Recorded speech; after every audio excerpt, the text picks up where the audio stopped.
Si vous aussi, vos profs écrivaient trop de bavardages dans vos bulletins, bienvenue dans un podcast de plus. Et peut-être celui de trop. Au micro, Kenza, Manon et Gabriel vous souhaitent une bonne écoute.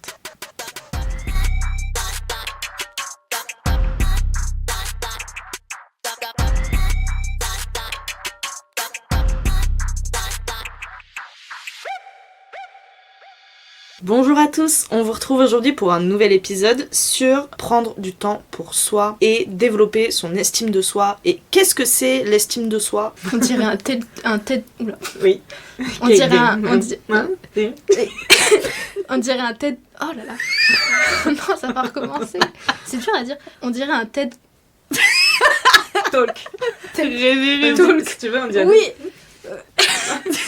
Tu dis TED, je dis talk. On dirait un TED. Talk. Oui. C'est quoi ? Tu sais, les présentations, genre dans une grande salle où la personne est avec son micro et puis elle part sur un sujet et tout machin et tout le monde écoute et c'est marqué TED Talk derrière et tout machin. TED Talk, c'est des conférences en gros Oui, sur le ok.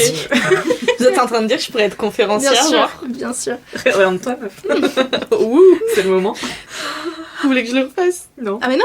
Ok, Garde-le. Oui, c'était bien. d'accord. Bah parfait. Bah, super. Petit coup pour rebondir. Bah, prendre confiance en soi. Non, en vrai, développer du temps pour soi. Quand ? Tout le temps. Ok. Comment ? Dans quelle situation ? Ah, t'as pété. Je sais que ce sera gardé dans le montage. Eh bien alors si c'est gardé, je précise que j'ai pas pété et que Oui, c'est elle la a caisse pas derrière pété. moi. D'accord. Bien sûr. Oui, d'accord, mignon. Désolée. Donc, c'est quoi pour vous prendre du temps pour soi ? Bah c'est prendre du temps Pour soi ? que pour toi. Non mais, et avez-vous un argumentaire ? Je sais pas, non ? Et toi ? Non. Ah. Moi je compte sur vous pour rebondir, pour machin. Moi, ce que j'entends par prendre du temps pour moi, c'est un peu en faire qu'à ma tête. Et surtout, me questionner sur c'est quoi qu'à ma tête. Vas-y, Je développe. m'explique. En gros, c'est écouter ma petite voix intérieure. Par exemple, le dimanche matin, chez moi, je me lève à la même heure que la semaine et je m'enferme dans mon bureau et c'est mon moment de créativité. C'est-à-dire que je mets de la musique et soit je peins, soit je lis, soit j'écris mon journal intime. En fait, juste genre je prends un temps réservé à moi et où rien ni personne n'interfère et où moi je peux être seule avec moi-même quoi. Ok. Ou alors, tous les matins, je me lève à la même heure, donc vers 6h30, 7h. Je dors profondément à ce moment-là, mais ok. Moi non. Oui. Mais du coup, je prends du temps pour moi. Ça vient de l'année dernière. La journée, je travaillais. Le soir, j'avais la prépa pour le concours. Et donc, du coup, le seul moment où j'avais un peu de temps pour moi, c'était le matin, Ouais. où tout le monde dort. Et où, ok, vas-y, je préfère me lever un peu avant mon taf et faire des trucs pour moi. Mm. Et notamment, un jour sur deux, je vais au sport. Et quand je vais pas au sport, je me mets de la musique et je lis un peu, etc. Je consacre, en fait, ce temps à moi et à ce que moi, j'ai envie de faire. Mais du coup, c'est quand même planifié dans ta semaine. Ouais, je le planifie. Mais est-ce que... Comment dire ? Tu sais que tous les dimanches tu vas te lever et que tu vas faire ça, mais t'en es pas dégoûté justement de te dire tous les dimanches je me lève pour faire ça ? Non, parce que c'est un temps pour moi. Genre, c'est moi qui le veux. Ouais. C'est comme, par exemple, genre là en ce moment, le dimanche, on va à la piscine. Oui. Et pour moi, c'est un temps aussi que je m'accorde et que je fais pour moi. Genre, c'est comme mes voyages toute seule. Une fois dans l'année, je pars en voyage 2 à 4 jours. Et en fait, là, je fais un peu un reset de, ok, où j'en suis ? Est-ce que je fais toujours ce que j'aime dans ma vie ? Est-ce que je suis toujours entourée des personnes que j'aime ou pas ? Qu'est-ce que j'aimerais améliorer chez moi ? Parce que je me suis rendu compte que quand je le fais pas, quand j'organise pas, comme tu dis, ces moments-là, je peux me laisser envahir en fait par le train-train quotidien, métro boulot dodo entre guillemets, tu vois, et Tu t'oublies en fait. et je sais que j'ai tendance à faire ça, donc maintenant je me l'impose. J'ai jamais regretté en fait un moment où je me suis pris du temps pour moi quoi. Il y a des matins où je le sens pas, où je suis malade, où je suis fatiguée, ou voilà, et je laisse tomber. tu te vois. forces pas. Non, non. Ok, oui. Mais je m'impose quand même régulièrement ce rythme quoi. C'est pas une fois de temps en temps je prends un temps pour moi, c'est une fois de temps en temps je sape ce moment et tout le temps j'essaie de me réguler là-dessus. Mais tu vois, ça me serait pas venu à l'idée de planifier mon temps pour moi parce que je le prends comme il vient, quand Ouais, ça pareil. passe, tu vois. Mais c'est pas bête parce que je trouve que j'ai toujours du mal à avoir assez de temps pour moi. Et du coup, je le prends dans des petits moments, mais je sais pas combien de temps ça va durer. Et le fait de le planifier, ça permet un peu de cadrer le truc et de savoir que t'as tant d'heures devant toi où t'es tranquille, etc. Je vais y penser. En fait là, le fait de l'avoir organisé, je sais que c'est un temps qui est dédié et que ce que je fais après est organisé culpabiliser aussi. Et donc ce moment-là est planifié pour ça. Je vais pas culpabiliser parce que j'ai pas vidé le lave-vaisselle, parce que c'est planifié après, je vais le faire. Donc là, pour le moment, je me concentre sur moi. Trop intéressant. Je sais pas si je vais digresser un peu dans ce que je vais dire, mais je trouve ça d'autant plus intéressant. J'ai beaucoup de mal à ne pas culpabiliser. Enfin, je culpabilise beaucoup comme toi, et je pense que du coup, planifier vraiment, je vais commencer à le faire parce que je peux passer des heures dans mon canapé à ne rien faire, parce que je peux faire soit ci, soit ça, soit ça. J'arrive pas à choisir dans mes activités, et donc je veux tout faire à la fois et rien, et donc je suis là dans mon canapé, et plus je passe de temps dans mon canapé, plus je culpabilise, et moins je m'y mets, parce qu'en fait je me mets la pression toute seule. Et c'est vrai que du coup, avoir un créneau, ça permet d'éviter ça, quoi. Ouais. Mais après, j'ai du mal aussi à respecter les créneaux. Bon, ça, c'est un autre sujet. Mais genre, si je décide qu'aujourd'hui je lis, aujourd'hui je lis. Et je suis incapable de faire autre chose. Tu peux t'organiser de manière à ce que, ok, tel jour, je vais lire. Ouais. Et donc, c'est organisé de cette manière-là. Oui. Moi, je suis comme toi, Manon, je planifie rien. Mais par contre, j'ai pas ce truc de je culpabilise parce que du coup, maintenant qu'on est au chômage, je vis pour moi tous les jours. Et aussi parce que parce que je suis célibataire et je vis toute seule chez moi. Donc, j'ai pas une autre personne. Enfin, comment dire, vraiment, je vis pour moi tout le temps. Donc, j'ai pas de planification de trucs et tout. Je vais faire mes trucs spontanément, genre là maintenant j'ai envie de faire ça, je fais ça. Bon maintenant j'arrête, je vais faire ça, tu vois. C'est pas planifié. Et je rebondis sur ce que tu dis sur quand tu vis avec quelqu'un. C'est vrai que moi j'ai tendance à adapter mon planning par rapport à la personne avec qui je vis pour profiter. Alors là justement en étant au chômage c'est plus facile parce que lui travaille la journée. En gros c'est l'emploi du temps il est facile, hein. La journée je fais ce que j'ai à faire et je me garde mes soirées pour passer du temps avec lui. Mais je repense à quand j'étais dans un rythme où moi aussi je travaillais etc. C'était très compliqué pour moi de prioriser le temps libre que j'avais que pour moi. En fait je culpabilisais de mais là on est tous les deux, faudrait qu'on en profite ensemble, alors que des fois j'avais juste envie de mettre mon casque et de dessiner de mon côté par exemple, et lui il est très à la cool avec ça, il me met pas du tout la pression pour qu'on fasse tout ensemble, mais je sais que j'ai un naturel où on est tous les deux là, j'ai envie qu'on fasse tous les deux quoi. Et c'est un peu un apprentissage aussi de savoir dire non, dans le sens où si tu sais pas dire non, forcément tu laisses les activités de l'autre ou proposées par l'autre prendre la place de tes activités pour toi. Et du coup en écrivant l'épisode je me suis rendu compte que prendre du temps pour moi ça se fait automatiquement au détriment des autres, et j'avais beaucoup de mal avec ça parce que ça me demande de savoir dire non, que ce soit à mon copain ou à vous par exemple, mes amis, parce que faut que je puisse vous dire non pour me mettre dans ma bulle. Et en fait j'ai un truc où pour moi je dis jamais non, j'aime pas devoir dire non, j'ai l'impression que c'est très lié à l'estime de soi, j'ai l'impression que je vais décevoir, que je vais blesser, que je vais vexer. Mais ça c'est pas que toi, hein, je pense que c'est tout le monde. Alors après j'ai eu des groupes d'amis où vraiment je disais non tout le temps et ça a été mal pris, ce qui au bout d'un moment peut être normal, et ça m'a un peu j'ai un peu bugué là-dessus, et depuis j'ai beaucoup de mal à dire non. Je suis très dans le pleasure people, vous savez, vouloir plaire tout le temps aux autres. Moi c'est hyper important que j'ai l'impression que tout le monde m'apprécie, alors que je sais que fondamentalement on s'en fout et qu'on peut pas être aimé de tout le monde, mais j'ai ce truc de pour me sentir bien je veux savoir que les gens n'ont rien à me reprocher, qu'ils m'apprécient, que je compte, et tout ça ça passe par dire oui à tout ce qu'on me propose. Et tu penses pas que c'est plus respectueux justement de dire non quand tu penses non, parce qu'au final c'est un peu, enfin je suis comme toi donc c'est vraiment vas-y. Prends pas ça en critique de ta personne parce que je suis comme toi et c'est en se posant pour l'épisode où je me suis dit mais moi aussi j'ai un gros problème avec le non, et finalement je trouve que c'est ni me respecter moi ni respecter l'autre de dire oui alors que je pense non. Alors, on pourrait se voir à tel moment et tout, oui, enfin j'ai rien de prévu en soi, mais moi j'avais prévu de ne rien faire à ce moment-là. J'ai dit oui ok parce que j'ai pas de justificatif. Oui c'est ça, c'est quand tu dis non t'attends forcément un truc derrière qui fait que effectivement c'est j'ai un autre truc de prévu. Au alors final ça peut maintenant non. D'avoir organisé j'ai un autre truc de prévu avec moi genre oui tu vois, mais je comprends, ça fait peur, t'as l'impression que tu vas blesser ou ne pas répondre en fait aux besoins de l'autre. Exactement. Mais tes besoins à toi, faut les mettre aussi en avant. Oui, mais tu vois par rapport à ça, c'est parti d'un bon sentiment je disais tout le temps non parce que je suis quelqu'un de très casanier. Moi je suis très bien chez moi dans ma bulle, je fais énormément d'activités solo, que ce soit lecture, jeux vidéo, dessin, c'est des choses qu'on fait tout seul, et je me suis un peu enfermée là-dedans et c'était pas sain non plus parce que c'était trop, et pour contrebalancer j'ai commencé à dire oui pour m'obliger aussi à sortir un peu de ma zone de confort, à me sociabiliser et à me dire meuf bouge-toi un petit peu, parce que souvent quand je dis oui, peut-être qu'au début je suis un peu saoulée et une fois que je suis dehors je suis trop contente, sauf que j'ai basculé dans l'autre extrême où maintenant je dis oui tout le temps, et là je me rends compte que j'arrive un peu justement à saturation et que j'ai besoin de me remettre un peu dans ma bulle parce que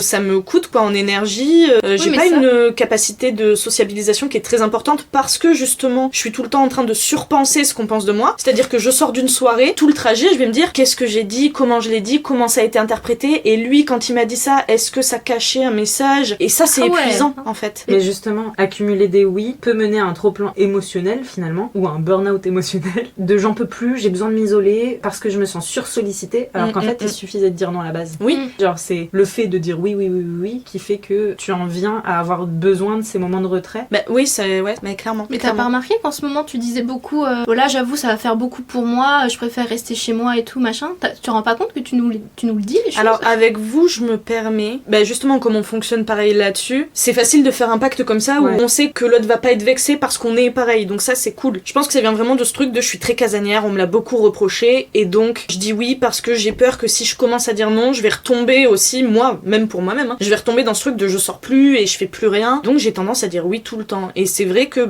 l'épisode tombe très bien parce que là, tout de suite, je suis dans une période où je me sens surstimulée et tout ça. Et ça va me faire du bien de me dire que la semaine prochaine, je suis tranquille chez moi, je vais pouvoir faire tout ce que j'ai envie de faire. Parce que j'ai l'impression là, actuellement, que je manque de temps pour moi. Et parce que t'as parlé d'un truc tout à l'heure, Kenza, et j'aimerais rebondir dessus. Je dis oui parce que j'ai rien de prévu. Et en fait, j'ai pas compris avant d'écrire cet épisode que dans ce rien de prévu, il y a tout le temps que je peux m'accorder et que je m'accorde pas. Et donc, c'est mettre les autres en avant par rapport à soi, et c'est pas sain du tout. Et donc là, la semaine prochaine va tomber très bien, puisque petite semaine de off, ça va me faire du bien, ouais. Au-delà de ça, je pense que c'est important aussi, quand on parle de prendre du temps pour soi, de parler de la notion de rendement. Parce qu'on est dans une société qui demande de la production pour tout et n'importe quoi, des objectifs, un but, et qui est une notion de rendement, faire quelque chose pour obtenir quelque chose. Alors c'est bien d'avoir des buts personnels, des objectifs dans ce qu'on fait. Par exemple, moi je dessine, mais bien sûr que j'ai un but de progrès, mais je pense que c'est bien aussi de profiter de l'activité pour ce qu'elle est, pour les sensations que ça nous procure, pour la détente que ça peut nous occasionner, ou l'évasion du quotidien, et de pas être en permanence dans un objectif de quelque chose, et vraiment de vivre l'activité. Et je pense que ça on le fait pas assez de manière générale. Oui, je suis d'accord, mais c'est tout le problème de la société de consommation, où on consomme et où le temps c'est de l'argent. Mais ça fait écho aussi avec notre situation actuelle. Genre quand on a annoncé à nos proches qu'on allait être au chômage, tout de suite ils se sont dit tu vas rien faire, tu vas rien foutre de tes journées et tout, c'est pas bien. Alors que du coup, le fait qu'on fasse notre podcast, moi j'avais un truc à dire, mais non, parce que je fais de la création, le temps qu'on a ça nous permet de faire ça, et tu dois un peu justifier aussi le temps que tu vas avoir et qu'est-ce que tu vas faire de ce temps-là, tu vois. Oui, c'est vrai. Mais parce que cette notion de rendement, elle est très attachée au travail. Quand on parle de travail, souvent on pense au travail rémunéré, mais le podcast par exemple, c'est du travail, pas rémunéré certes, mais c'est du travail, c'est de la préparation, c'est du montage, c'est des animations. Voilà. On passe. Mais oui, c'est clairement nos semaines. Mais moi j'ai mon projet BD à côté aussi. Oui, j'adore dessiner. Ça n'empêche que c'est du travail, pas rémunéré, mais c'est du travail. Et c'est vrai que quand on le prend un peu à la légère et qu'on le considère pas pour ce que c'est, à savoir un projet, ça m'énerve un peu quoi, parce que ça veut dire quoi, ça vaut moins que. C'est... Et moi ça me fait chier de me dire que le jour où on va toutes les trois trouver un travail et qu'on aura plus ce rythme de vie là, le podcast on va devoir le mettre de côté parce qu'on travaille, tu vois. Oui, c'est une histoire de priorité. Oui, on pourra pas garder ce temps de travail là pour le podcast quand on aura une activité pro. Et ça me fait chier parce que je suis bien là. J'aime bien mon rythme de vie actuel. C'est pour ça aussi qu'on prend de l'avance. Là, on est en octobre. L'épisode il sort, on ne sait pas quand il sort. On sait pas quand il sort, mais dans un moment, je pense. Ça se trouve, on aura travail quand il sera sorti. Je nous le souhaite en vrai. Oui, en vrai. Moi, je parie sur sortie en janvier pour celui-là. Écoutez, vous nous direz. Non, Manon, t'as faux.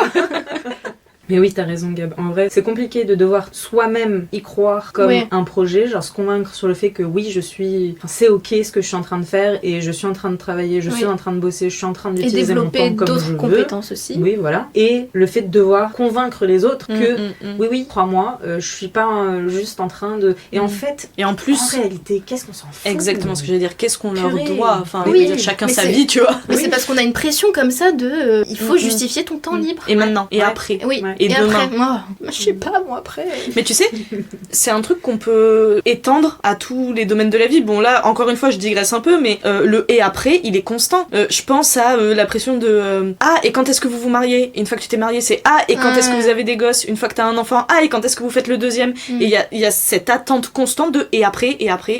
Moi, ça m'angoisse. Tu peux jamais vivre l'instant présent, quoi. Est-ce que vous pensez que c'est parce que les gens s'ennuient dans leur vie et donc ils ont besoin que les autres fassent des choses pour pouvoir en parler? Je sais pas. C'est une bonne question. Moi, je pense que c'est juste une norme intériorisée de on est dans la productivité et penser à demain et qu'est-ce qui va se passer par la suite. Il y a qu'à voir comme c'est mal vu les gens qui vivent au jour le jour. Enfin, je sais que les gens avec qui j'ai pu en parler, lui il vit au jour le jour, c'est rarement un compliment quoi. Alors que chacun vit sa vie comme il l'entend et je pense que au final les gens qui vivent au jour le jour, ok, peut-être que c'est précaire, mais peut-être qu'ils sont plus sereins aussi et plus tu vois, j'en sais rien. Ça, je pense que c'est en fonction du tempérament de Oui. chacun aussi. Oui, il y a des non, mais personnes bien qui sûr. sont rassurées par la stabilité, Oui. etc. Il y en a d'autres qui m'en foutent et qui n'ont pas besoin d'être rassurées. Et donc, petite parenthèse, Oui. mais cette attente, tu peux l'étendre à tout et n'importe quoi au final. Mais c'est vrai que ça peut jouer sur l'estime de soi. Moi, là, le fait d'être au chômage, ça joue sur mon estime de moi. C'est une pression que je peux me mettre toute seule. Oui. Ah, mais moi aussi. Et je me suis toujours mis la pression toute seule. Là, en étant au chômage, je la ressens d'autant plus. Et alors, la réunion d'information hier, je vais pas trop la développer parce que c'est pas le sujet, mais moi, je me suis sentie comme un poids mort et va travailler, dépêche-toi parce que là, tu gênes et tu sers à rien et c'était dur à vivre. Vous savez, on entend fake it until you make it. Mm. Et je pense qu'il faut qu'on apprenne à faire ça de plus en plus. Genre, vas-y, on fout les deux pieds dedans et t'inquiète pas, je fais des choses de ma journée, mais t'as pas besoin de savoir quoi. Je développe si j'en ai envie. Essayer de se remplumer un peu nous-mêmes et essayer de faire du positif, je sais pas comment. Positive attitude. La positive attitude.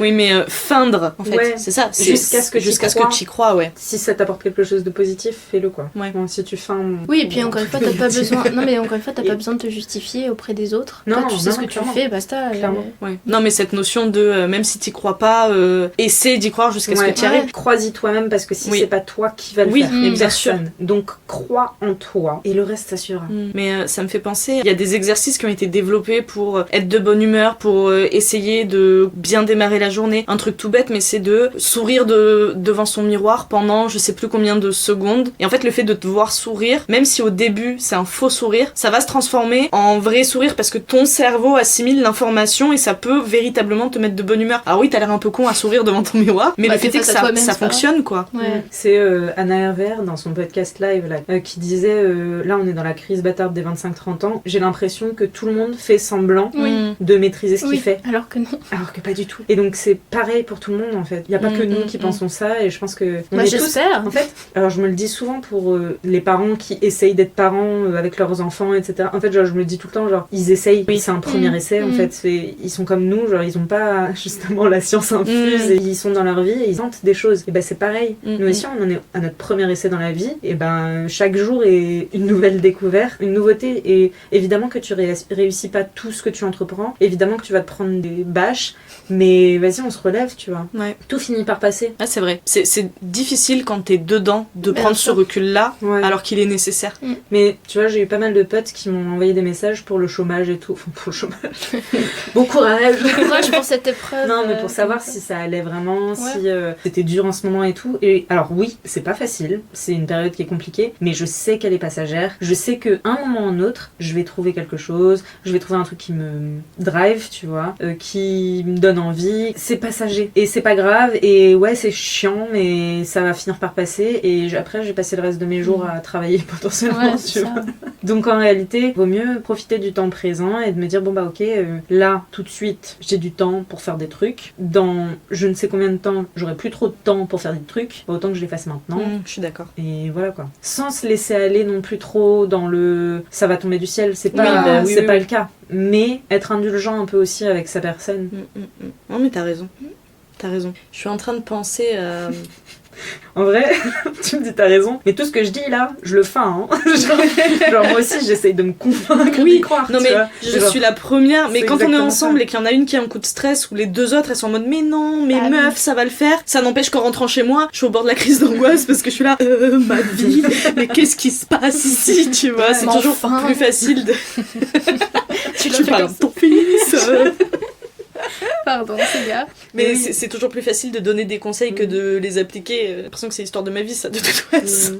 Mais on est Non, super mais- jeunes. Oui, tu vois, le fait de parler d'âge, ça me fait penser aussi, on parle d'estime de soi depuis tout à l'heure en sachant que soit on est solo, soit on est en couple, mais c'est encore une autre dimension quand il y a une vie de famille, je pense. Oui. Et on n'est pas les mieux placés pour La en parler. pression, ouais. Mais je pense notamment là à ma mère qui se voue corps et âme pour ses 3 enfants, que j'ai toujours vu courir un peu partout à droite à gauche pour nous. Et je me rappelle d'une fois, je crois que j'en ai jamais parlé, donc ben maman tu vas l'entendre là. Je suis allée chez un pote quand j'étais au lycée, donc j'étais déjà bien grande. Je suis allée dormir chez lui, et puis je vois sa mère quoi, qui fait ses trucs et tout. Et je la vois poser dans le canapé et dire oh non mais ça je ferai demain, tant pis, c'est pas grave. Et là je sais pas, j'ai eu comme un espèce de choc de la voir en pleine après-midi se poser et juste profiter et de me dire putain mais moi ma mère je la vois tout le temps courir partout quoi. Alors oui elle prend 20 minutes pour faire une sieste tu vois le samedi après-midi ou oui le soir elle est plus tranquille, elle bouquine, mais sinon toute la journée j'ai l'impression qu'elle est en train de faire des tâches. Et j'ai grave culpabilisé quand j'ai eu cet électrochoc de voir comment ça se passait ailleurs, de me dire ouais mais en fait elle en fait de ouf et son temps pour elle le prend quand. Alors maintenant ça va beaucoup mieux parce que bon, bah déjà avec ma soeur on n'est plus là donc il y a que mon frère, c'est plus facile, mais ça fait 20 ans qu'elle dit qu'elle veut refaire de la guitare et ben là ça y est elle prend des cours de guitare, elle a son temps pour elle à ce moment-là. Mon frère il est assez autonome donc il fait sa vie, forcément elle a plus de temps pour elle et je suis trop contente de ça parce que je pense que ça lui manquait forcément et je l'ai réalisé moi en devenant adulte parce que quand j'étais petite bon bah c'est une maman, elle fait ses trucs de maman. Mais c'est comme avoir un chien. Ouais. Parce que oui, moi, ma conception de la famille, c'est avoir des chiens. Voilà. Mais tu peux plus vivre comme tu vivais avant, tu vois. Faut que tu balades le chien le matin et Oui. tout. Oui c'est des contraintes. C'est des contraintes. Oui. Faut être prêt aussi. Ah oui, t'as quelqu'un qui est dépendant Ouais. de toi.